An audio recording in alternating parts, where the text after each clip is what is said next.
9. This is Philippians chapter 3, verse 7 to 9. What is more, I consider everything a loss because of the surpassing worth of the knowing Christ Jesus my Lord, for whose sake I have lost all things. I have considered them garbage that I may gain Christ. And what is he talking about? His righteousness. He considers us garbage. So when you keep the commandments of God and keep the Sabbath, all of this, you may keep them all, but you should think that this is just garbage. Amen? Always think of that. Sa katunayan, ano dapat ang pagtingin natin sa pagsunod natin sa utos? Ito sabi ni Pablo, baka magulat kayo ha. Huwag kayong magugulat, huwag niyo sasabihin maliit. Tingnan natin. Ito ang attitude ni Pablo sa pagsunod niya. Sa Filipos 3, 6, 8, 9, si Pablo nagsasalita. Ano sabi ni Pablo? As for righteousness based on the law, faultless. Noong Pariseyo siya. Kasi si Pablo Pariseyo eh. Sumusunod siya sa utos. At faultless, perfect yung pagsunod niya sa utos. But, ngayon na Kristiyano na siya, ano ng attitude niya? I consider them, garbage. Ano ang tingin niya sa pagsunod niya sa utos? Garbage, basura, yes. Ganun po kasi ang tingin ng Diyos sa pagsunod natin eh. Basura sa Diyos yun. Yung pagsunod natin. Kahit tayo yung pinakamabait na Sabadista, kahit tayo yung pinaka-perfect sumunod sa kautusan, at pagtingin ng Diyos dyan, basura yan. Kaya ano dapat ang tingin natin sa pagsunod natin? Ganun din. Basura din. Napansin ninyo mga kaibigan, yun daw tingin ng Diyos sa pagsunod natin sa kautusan ay basura. May ganun bang sinabi si Pablo? Sa aklat ng Pilipos, Kapitulo 3, 6 hanggang 9. Yun bang pagsunod nating mga Kristiyano? Yun bang pagsunod nating mga Adventista sa kautusan ng Diyos ay itinuturing ng Diyos na basura? At ayon sa Kanya ay dapat ganun ang ating mga pagtingin. Basura din. May ganun bang sinasabi si Apostol Pablo? Balikan po natin yung talata na kaniyang pinagkuhanan ng kaniyang sariling paliwanag. Ganito po ang sabi ni Apostol Pablo sa mga taga-Pilipos, Kapitulo 3, 6. Sabi niya sa 7, 8, 9. Tungkol sa pagsisikap ay mang-uusig sa iglesia. Tungkol sa kabanalan na nasa kautusan ay walang kapintasan. Gayunman, ang mga bagay na sa akin ay pakinabang ay inari kong kalugihan alang-alang kay Kristo. Talatang 8. Oo nga, at lahat ng mga bagay ay inaari kong kalugihan dahil sa dakilang kagalingan ng pagkakilala kay Kristo Jesus na Panginoon ko. Nalang-alang sa Kanya'y tiniis ko ang kalugihan ng lahat ng mga bagay at inari kong suka lamang upang tamuhin ko si Kristo. At ako'y masumpungan sa Kanya na walang katwirang aking sarili sa makatuwid bagay sa kautusan, kundi ang katwirang sa pamamagitan ng pananampalataya kay Kristo, ang katwirang ng buhat sa Diyos sa pamamagitan ng pananampalataya. Aking pinagbalik-balikang basahin ng talata na ito at kahit yung buong konteksto ng Pilipos 3. At inyo pong subukan ding i-analyze kung tama o dapat bang sabihin na yung pagsunod nating mga Kristiyano sa kautusan ng Diyos ay basura sa harapan ng Diyos. May sinabi ba si Pablong ang ating pagsunod sa kautusan ng Diyos ay basura? Saang talata? Saan dito? Wala pong ganong itinuturo si Pablo. Walang ganong essence, walang ganong diwa. Kundi ang sinasabi ni Pablo sa taga-Pilipos ay, sabi rito, gayunman ang mga bagay na sa akin ay pakinabang, ay inari kong kalugihan alang-alang kay Kristo. Ang sinasabi niyang basura at inari niyang walang kabuluhan ay yung mga bagay na sa kanya'y pakinabang. Ayun yun. Hindi sinasabi ni Pablo na yung pagsunod sa kautusan ng Diyos ay basura sa paningin ng Diyos. Walang ganong diwa yung talata. Kahit sa buong Biblia pa wala pong sinasabi ang Biblia na yung ang pagsunod ng tao sa kautusan ng Diyos ay basura lamang sa harapan ng Diyos. Maling pag-unawa yun. Lalo tigit ang kanyang kaharap doon ay mga Kristiyano, mga Adventista. Nasabi pa niya yung ating pangingili ng Sabat, kahit pa tayong pinakamabait, ay yun daw ay basura sa harapan ng Diyos. Meron bang ganong sinabi si Pablo? Napakaliwanag ng talatang 7. Ang mga bagay na sa akin ay pakinabang, ay inari kong kalugihan alang-alang kay Kristo. Karamihan sa ating mga Adventist, at karanasan ninyo yan, inaari yung basura, alin, yung mga bagay ng sanlibutan, yung pakinabang. Kagaya nga, ng marami sa atin, ng marami sa mga kabataan, di ba kaya hindi sila nagtatrabaho sa mga kumpanya na kahit malalaki ang sahod, kahit maraming pribilehiyo, maraming kapakinabangan, hindi sila nagtatrabaho doon. Bakit? Hindi nila maisasakripisyo yung pangingili ng Sabat. Ayaw nilang lumabag sa utos ng Diyos. Yun ang inaari nilang basura, yung mga bagay na pakinabang. Hindi naman yung pagsunod sa utos ng Diyos. Walang ganong diwa, walang ganong sinasabi ang Biblia. Kahit pa nga yung hindi sumasampalataya, kahit pa yung mga hintil, kapag ito'y sumunod sa utos ng Diyos ay pinapahalagahan ng Diyos. Ito'y tinitingnan ng Diyos. Hindi niya ipinapalagay na basura. Kagaya ng maling unawa nitong mga mangangaral na ito. Yung mga pastor na walang unawa. Itinuturo ba ni Pablo na yung pagsunod sa utosan ng Diyos ay basura? Lalo't higit ay nung makilala niya na si Kristo. Bakit? Mga Pariseyo ba yung kaharap nila? Yung mga Adventista ba'y Pariseyo? Para sabihin ang pagsunod nila ay basura? Yun, yung pagsunod ng Pariseyo sa kautusan, yun ang tinatawag na basura. Pero hindi nga sa ibang talata sinasabi ni Pablo kahit hintil, pag sumunod sa kautusan ng Diyos ay inaaring Hudyo. Tingnan niyo po si Cornelio. Hintil yun. Pero sabi ng Biblia, maibigin sa kabanalan, matatakotin sa Diyos, maawain sa nangangailangan. Basura ba yun sa harapan ng Diyos? Hindi. Pinahalagahan yun ng Diyos. In fact, inutusan niya si Pedro upang puntahan si Cornelio sapagkat nakita ng Diyos yung ginagawa ni Cornelio. Sa kabila ng siya'y hintil, ay pinahalagahan ng Diyos yung ginagawa ni Cornelio na pagsunod sa kalooban ng Diyos. Sa Aklat ng Roma, Kapitulo 2, ganun din, 2:25 hanggang 29. Ang sabi doon ni Pablo, kung ang isang hintil ay sumusunod sa kautusan ng Diyos, siya'y inaaring Hudyo. Ang sumusunod sa kautusan, ang sabi ni Pablo, ay Hudyo sa espiritu. Hindi sa laman, kundi sa puso. Ang kanyang kapurihan ay sa Diyos. May kapurihan sa Diyos yun. Ang kanyang kapurihan ay sa Diyos, hindi sa mga tao. Datapwat siya'y Hudyo sa loob, at ang pagtutuli ay yaong sa puso.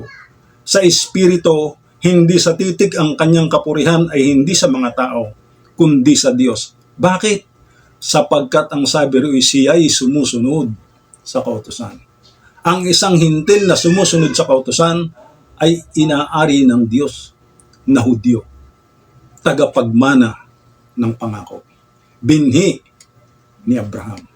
Kaya mahalaga, hindi basura, hindi garbage, hindi walang kabuluhan ang pagsunod ng isang Kristiyano at kahit pa nga ng hintil sa kautusan ng Diyos.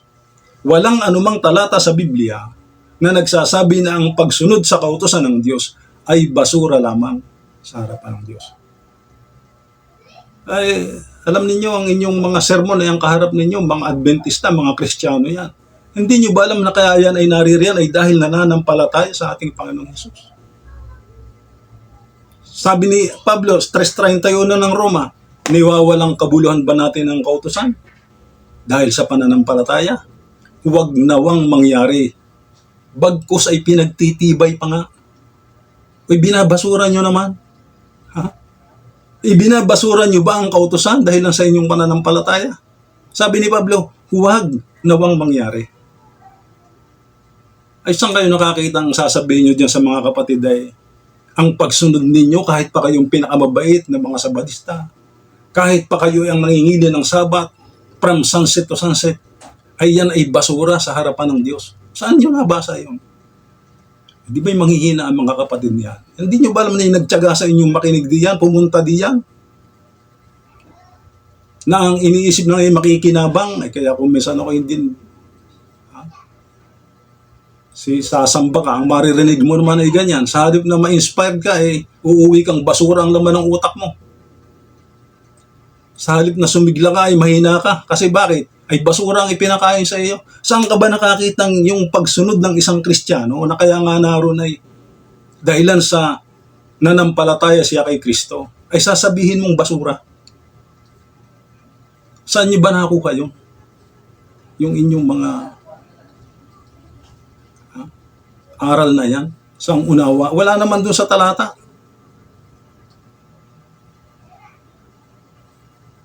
Hindi basura yun. Ang sabi nga ni Kristo, kung ako'y inyong iniibig, ay tutuparin niyo ang aking mga utos.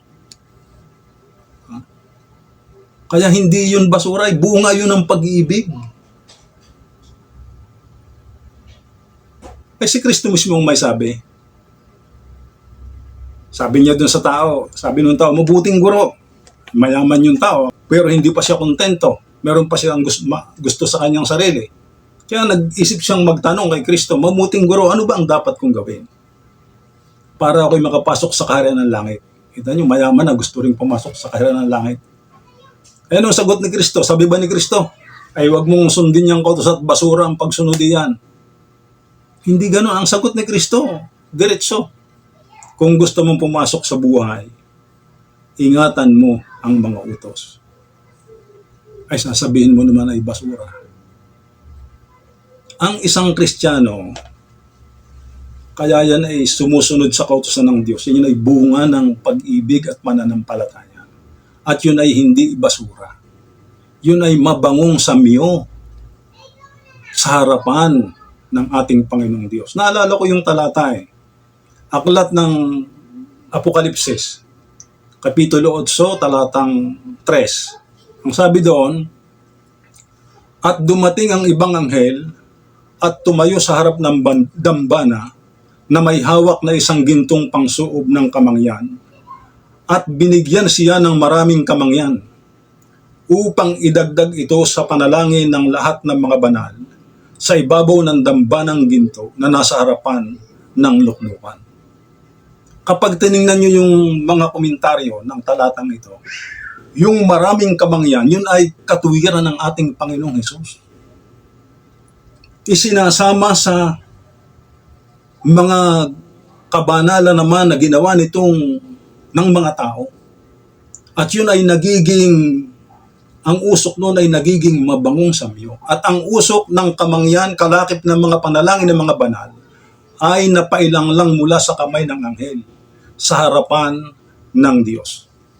Kaya, yung pagsunod ng tao plus katwiran ni Kristo ay mabangong samyo, mabangong handog na umaabot sa luklukan ng awa ng Diyos. Sasabihin niya naman ay basura. Acts of the Apostle 532, paragraph 1. Man's obedience can be made perfect only by the incense of Christ righteousness, which fills with divine fragrance every act of obedience. Yes, yung ating ginagawa, yung ginagawa ng taong hiwalay kay Kristo, ay hindi nagiging mabangong sa iyo. Ngunit kapag ito'y mananampalataya, kapag ito'y Kristiyano, kapag ito'y Adventista, ang pagsunod niya sa Panginoon ay hindi po basura. Bagkus yan ay mabangong sa iyo. Yan ay handog na pumapailang lang at katanggap-tanggap sa Diyos. Unang Juan, Kapitulo 2, ang talatay 4, ang nagsasabing nakikilala ko siya at hindi tumutupad ng kanyang mga utos ay sinungaling at ang katotohanan ay wala sa kanya. Datapwat ang sinumang tumutupad ng kanyang salita, tunay na sa kanya ay naging sakdal ang pag-ibig ng Diyos. Dahil dito'y nalalaman nating tayo'y nasa kanya.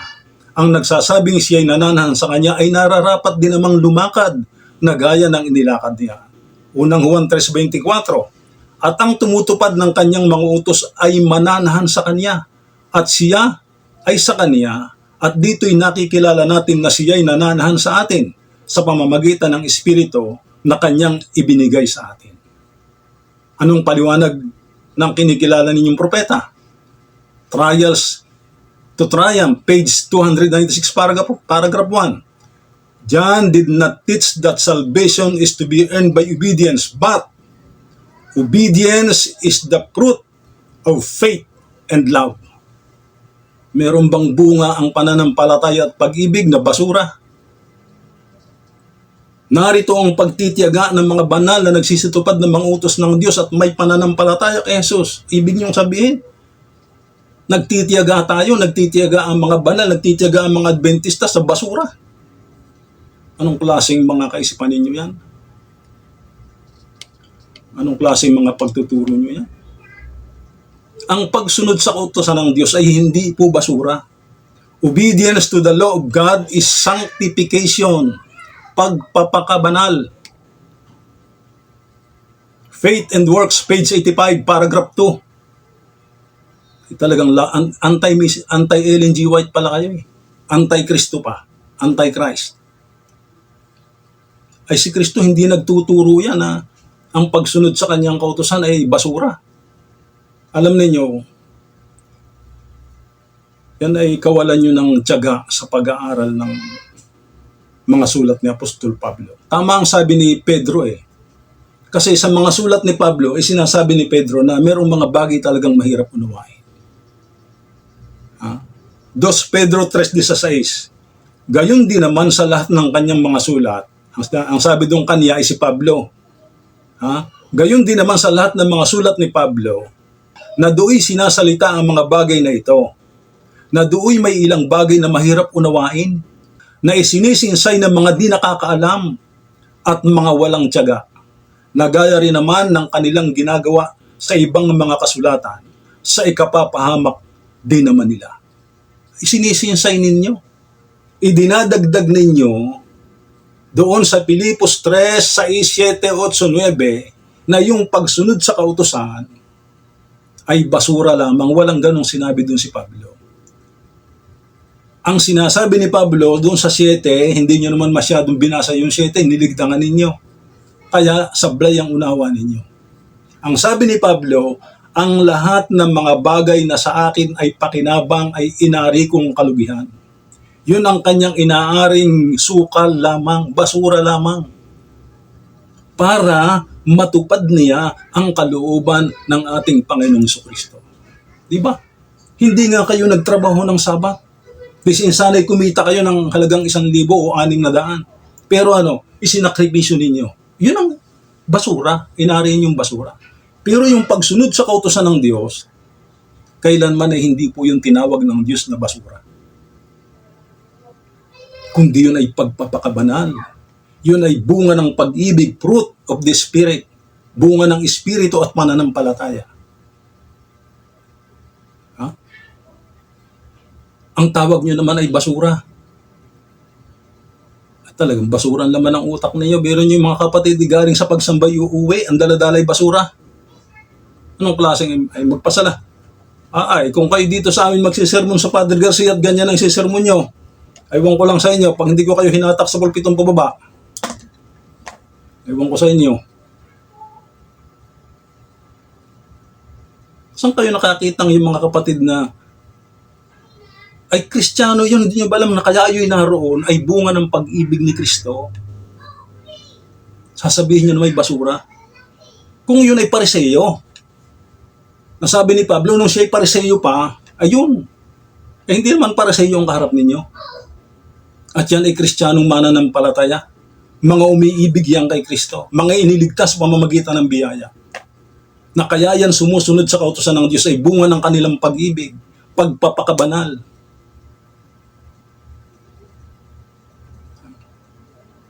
Sasabihin niyo naman basura. Ay kahit basahin niyo pa ang buong Biblia, wala kayong mababasang ganun. Walang essence, walang diwa. Idinagdag nyo lang. Huwag niyong isaksak dyan sa Biblia yung laman ng inyong isipan, walang maling pagkaunawa. Kaya nga ang Kristo'y naparito ay upang tayo'y turuang makasunod, tulungan na makasunod sa hinihingi ng kautusan. Aklat ng Tito, Kapitulo 2, ang talatay 11 hanggang 12. Ito yung sabi ni Apostol Pablo. Sapagkat napakita ang biyaya ng Diyos na may dalang kaligtasan sa lahat ng mga tao. Anong sabi? Sapagkat napakita ang biyaya ng Diyos. Ano daw ang dala? Kaligtasan sa lahat ng mga tao. Sino yung biyaya? Si Kristo. Napakita ang dalay kaligtasan sa lahat ng mga tao. Pagkatapos sa 12, bukod sa ang dalay kaligtasan, ano pa? Na nagtuturo sa atin upang pagtanggi natin sa kalikuan, sa mga kahalayan ng sanlibutan, ay marapat mabuhay tayong may pagpipigil at matuwid at banal sa panahong kasalukuyan ng sanlibutan ito. Bukod sa ang dala ng biyaya, ang dala ni Kristo'y kaligtasan, bukod sa tayo'y iniligtas, ay ano pa? Siya pa rin ang sa atin ay nagtuturo upang tayo'y makasunod sa kabanalan. Makalayo sa mga kalikuan, mabuhay na may kabanalan. Ay paano kung mabubuhay na may kabanalan? Mabubuhay kang lumalakad kaayon sa kalooban ng ating Panginoong Diyos. Kailan? Sa panahong kasalukuyan ng sanlibutan ito. Kaya yung pagsunod sa kautusan ng Diyos ay hindi naman itinuturo ni Apostol Pablo na yun ay basura lamang. Bagkus ang sabi, bunga ng pananampalataya at ng pag-ibig, sabi ni Juan. Pagkikilanlan na ikaw ay tunay na iniligtas, kahayagan ng tunay na ikaw ay nasa Diyos, manifestation ng ikaw ay napasasakop sa banal na Espiritu. Aklat ng Roma, Kapitulo 8, ang talatay 7. Sapagkat ang kaisipan ng laman ay pakikipag-alit laban sa Diyos. Sapagkat hindi na pasasaklaw sa kautusan ng Diyos, ni hindi nga maaari. Kaya kung hindi ka napasasaklaw sa kautusan ng Diyos, ibig sabihin, ang nananaig sa iyo yung kaisipan ng laman. At ang kaisipan ng laman ay pakikipag-alit laban sa Diyos. Dapat kang pasaklaw sa kautusan ng Diyos. Dapat kang sumunod sa kautusan ng Diyos. Bilang ikaw ay iniligtas, manifestation yun, kahayagan, na ikaw ay nasa panig ng Diyos. At yung pagsunod sa kalooban at sa kautusan ng Diyos, hindi yun basura. Yung kaisipan nyo lang ang basura. Walang ganong sinasabi ang Biblia. Ay, kayo, kahit kayo, mga minamahal ko, kayo ang mag-analyze ng talata, balikan ninyo. Maliwanag naman ang sinabi ng talata. Sabi ni Apostol Pablo, ang mga bagay na sa akin ay pakinabang, ay inari kong kalugihan, alang-alang kay Kristo. Yun. Ang basura, sukal, garbage, na sinasabi ni Apostol Pablo, ay yung mga bagay ng sanlibutan ito na sa kanya ay pakinabang. Ay iniwanan niya para lamang matamo niya si Kristo.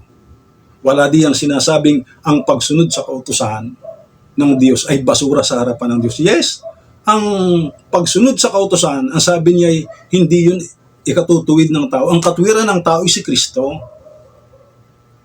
Wala naman akong tutol doon. Tayo'y inaaring matuwid ng Diyos pamamagitan ng katwiran ni Kristo.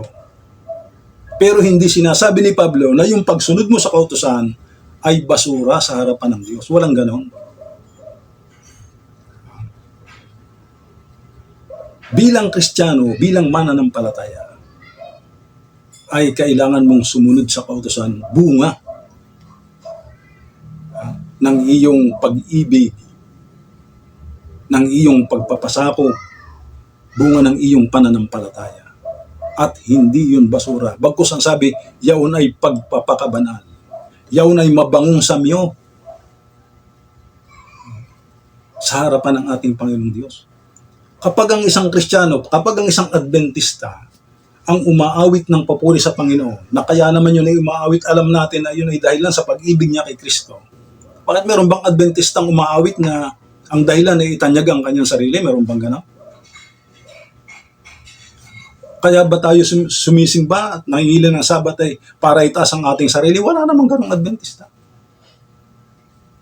Ay paano mo sasabihing basura? Ay di yung basura yung mga kaisipan mo. Noong siya'y hindi pa Kristiyano, noong siya'y Pariseyo pa, yung lahat ng kanyang ginagawa sabi niya ay basura. Pero nung pag Kristiyano ka na, hindi na yun basura. Kundi yan ay mabangong samyo. Yung iyong pagsunod, obedience to the will of God, plus righteousness of Christ, yung incense, ang usok no ay nagiging mabangong samyo sa harapan ng Diyos. Katanggap-tanggap na handog sa luklukan ng awa ng Diyos. Pagpupuri yun. Pagluwalhati sa Diyos. Diba? Ano man ang inyong ginagawa, kahit nga pagkain at pag-inom, ay yun ay sa ikaluluwalhati ng Diyos, hindi yun basura. Ay pambihira yan yung sinasabi niya. Ay sa halip na ay isipin nyo yan. Nagtiyagang makinig sa inyo ng 1 oras yung mga kapatid, nakatunga nga sa inyo. Ang ituturo nyo yung kanilang ginagawa ay basura. Lagi anyan yung iisipin na kapag kayo'y sumunod sa kautusan ng Diyos, kapag kayo'y nangili ng Sabat, kahit pa ikaw ang pinakamabait, yan ay basura sa harapan ng Diyos. Aba? Hindi ganon. Ay Kristiyano ka na nga, kaya mo ginagawa yun dahil kay Kristo. Paano pa naging basura yun? Si Kristo nga ang nagtuturo sa atin, nag-uudyok sa atin. Ang banal na Espiritu ang umaakay upang masunod mo ang kautusan ng Diyos. Therefore, basura. Ang Kristo pala at ang banal na Espiritu ay nagturo sa mga tao ng isang bagay na basura lamang. Kung hindi basura yung inyong mga utak. I challenge them, I challenge you. Kahit saan, pabubulaanan ko yung inyong sinasabi. Wala kang makikitang talata sa Biblia na nagsasabing ang pagsunod ng isang Kristiyano, ang pagsunod ng isang mananampalataya sa kautusan ng Diyos ay basura lamang sa harapan ng Diyos. Walang ganon.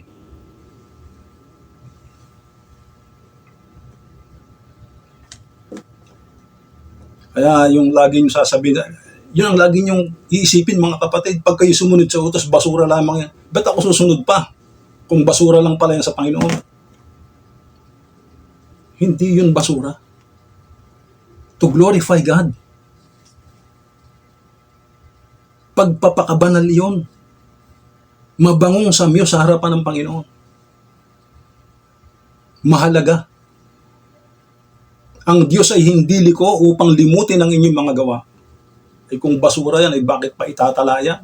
Ayan, hindi nyo ba alam, masabi at kayo'y nagtitipon na niya ng kayamanan sa langit. Kapag kayo'y sumusunod sa kautusan ng Diyos, tinatanggihan nyo lahat ng mga bagay sa sanlibutan ito, ay kayo'y nagtitipon ng kayamanan sa langit na hindi sumisira ang kalawang. Doon. Tapos sasabihin nyo yung basura. Anong kaisipan meron kayo?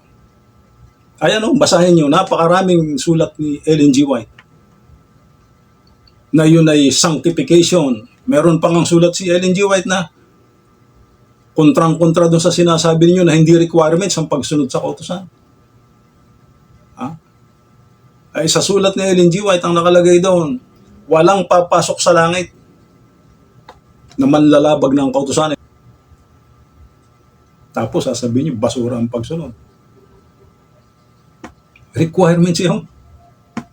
Ay si Kristo mismo may sabi, ano ba gusto, saan niyo gusto kong maniwala? Sa inyo?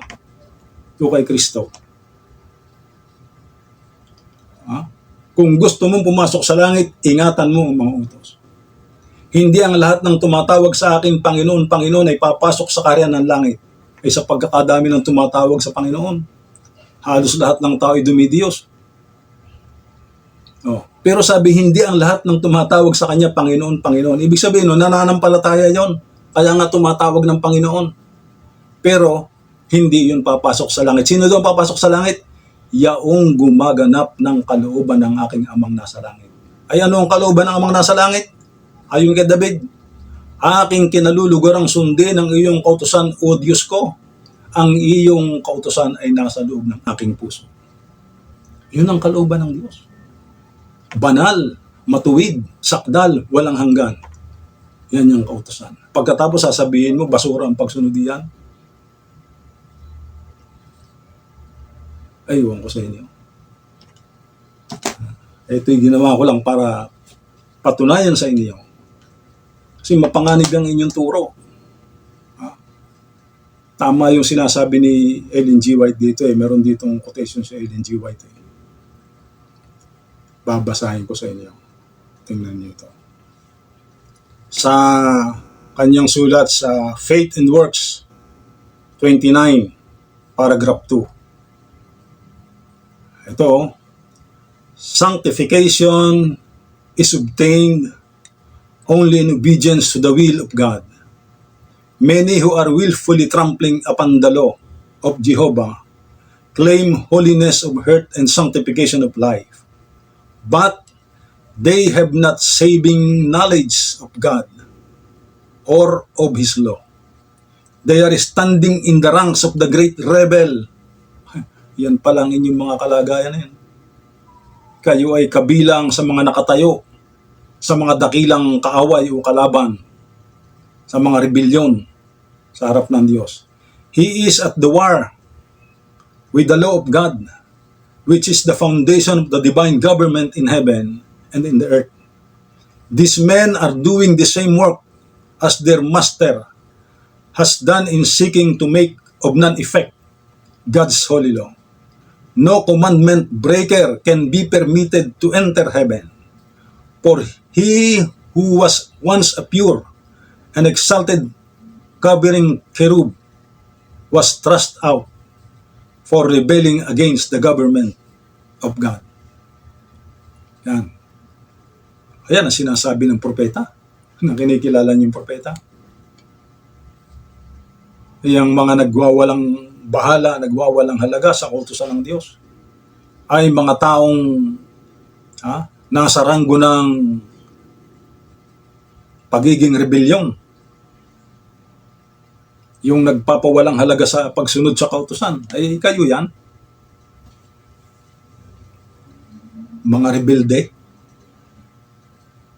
ay tuturo nyo pa dun sa mga kapatid. Kaya ang inyong mga turo ay balikan nyo yung Pilipos o basahin ko. Gayon man ang mga bagay na sa akin ay pakinabang ay inari ko ang kalugihan. Alang-alang kay Kristo. Oo nga. At lahat ng mga bagay ay inaari kong kalugihan dahil sa dakilang kagalingan ng pagkakilala kay Kristo Jesus na Panginoon ko. Na alang-alang sa Kanya ay tiniis ko ang kalugihan ng lahat ng mga bagay at inari kong suka lamang upang tamuhin ko si Kristo. Hindi sinasabi ni Apostol Pablo na yung pagsunod ng mga Kristiyano, yung pagsunod ng mga mananampalataya sa kautusan ng Diyos ay basura lamang. Kundi ang sinasabi niyang basura lamang ay yung kanyang mga ginagawa nung siya'y hindi pa nananampalataya kay Kristo. Nung siya'y pariseyo pa. Ay hindi naman pariseyo yung inyong kaharap diyan. Yan ay mananampalataya. Paano sasabihin nyo, ang ating pagsunod sa kautusan ay lagi ninyong isipin, lagi nating isipin, basura lamang, ikaw na lang. Isipin mong basura ang ginagawa mo. Di winawalang kabuluhan mo si Kristo. Yung Kristong tumitira sa iyong puso, na nagtuturo upang masunod mo ang kautusan ng Diyos ay nagtuturo ng basura lang pala. Yun nga'y pagpapakabanal sa ikaluluwalhati ng Diyos.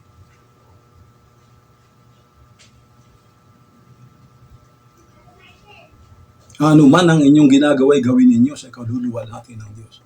Sumusunod ka sa kautusan to glorify God. At hindi yun basura.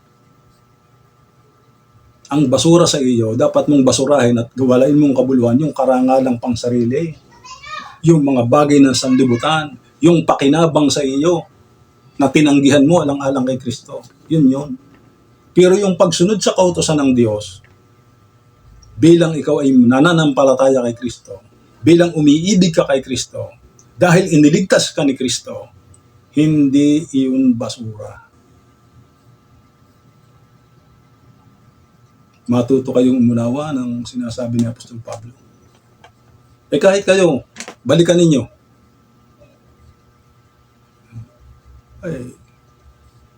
Yan ang aking masasabi riyan. Yan ang aking reaksyon sa inyong mga sinasabi. Haharapin ko naman kayo kung gusto nyo ng magkaliwanagan hindi sa bagay na yan.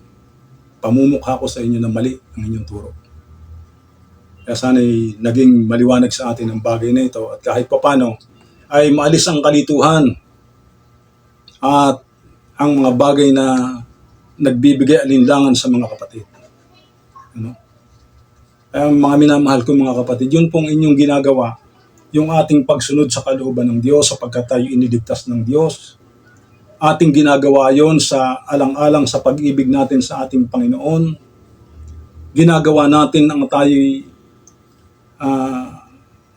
makasunod sa kanyang kautusan, hindi para itaas ang ating sarili, kundi para luwalhatiin ang ating Panginoon. Ay hindi po yun basura. Yun ay mabangong samyo sa harapan ng ating Panginoon. Katanggap-tanggap na pagsamba. Yung inyong pag-aawit sa kapilya, yung inyong mga sakripisyo, kasama ng kaluwalhatian at katwiran ng ating Panginoon, ay yun ay mabangong usok, mabangong handog, at katanggap-tanggap sa luklukan ng awa ng ating dakilang Diyos. Huwag kayong maniwala dun sa yun ay basura. Ibasura ang laman ng utak ng mga yan. Kaya subukan nilang dito mag-sermon sa amin ng ganyan. Pag ako'y naroon, hindi man ako papayag ng ganyan nilang sermon, atakin ko talaga silang pababa, baka iwan ko lang sa kanila. Wala namang ganong sinasabi ang Biblia, dinagdag lang nila. Huwag hihigit sa nasusulat. Kahit balik-balikan nyo yung talata, kahit pang buong Pilipos, kahit buong Biblia pa, wala kang mababasa din. Ang pagsunod ng Kristiyano sa kautusan ng Diyos ay basura lamang sa harapan ng Diyos. Walang ganon. Kayo lang ang may sabi noon. Kaya kahit manawari, naging maliwanag ang bagay na ito sa kaisipan ng ating mga kaibigan at lahat higit ng ating mga minamahal na mga kapatid. God bless po.